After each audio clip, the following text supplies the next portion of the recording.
Donc, on est rendu à l'étape de trouver la mesure manquante. J'ai choisi un exemple où on a encore une fois une pyramide parce que c'est ce qui est le plus difficile à faire. Donc, je te ramène le même dessin qu'on a travaillé dans la dernière vidéo. Par contre, j'ai changé les informations. Donc, je te donne ici l'aire totale qui vaut 122,06 mètres carrés.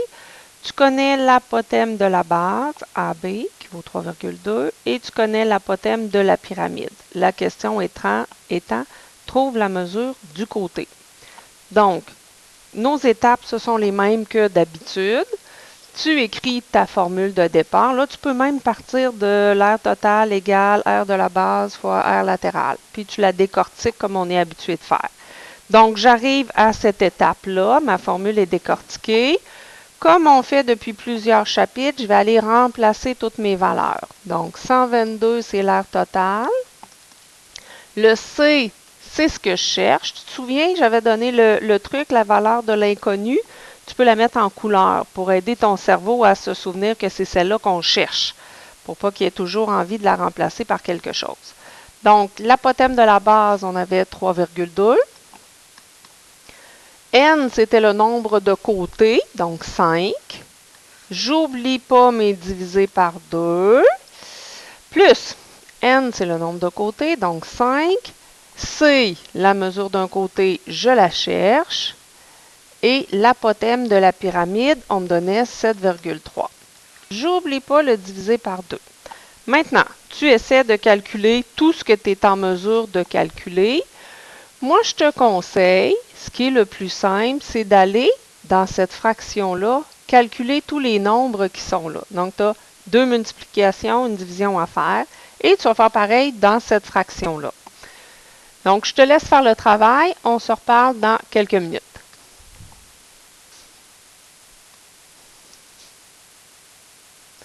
On en est donc rendu avec 122,06 qui est égal à 8C plus 18,25C. Et là, tu auras compris que en algèbre, parce que c'est essentiellement un problème d'algèbre, je peux regrouper les termes qui sont semblables. Donc, je pourrais regrouper ces deux termes-là ensemble. Donc, encore une fois, je te laisse le temps. Si tu veux faire le travail par toi-même, ben, tu peux le faire.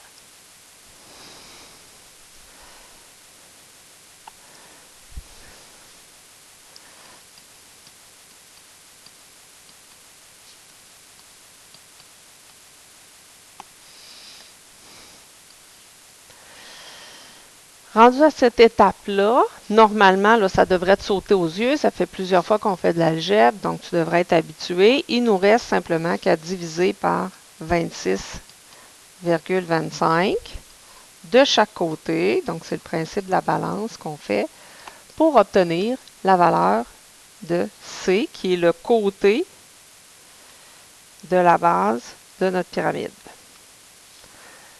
Donc, 4,65 mètres si j'arrondis. Maintenant, je te donne un autre truc. On en a déjà parlé en classe. Dans les polygones réguliers, l'apothème et le côté ont souvent à peu près la même mesure. Ça tourne autour. Donc, je viens de trouver que mon apothème mesure 4,65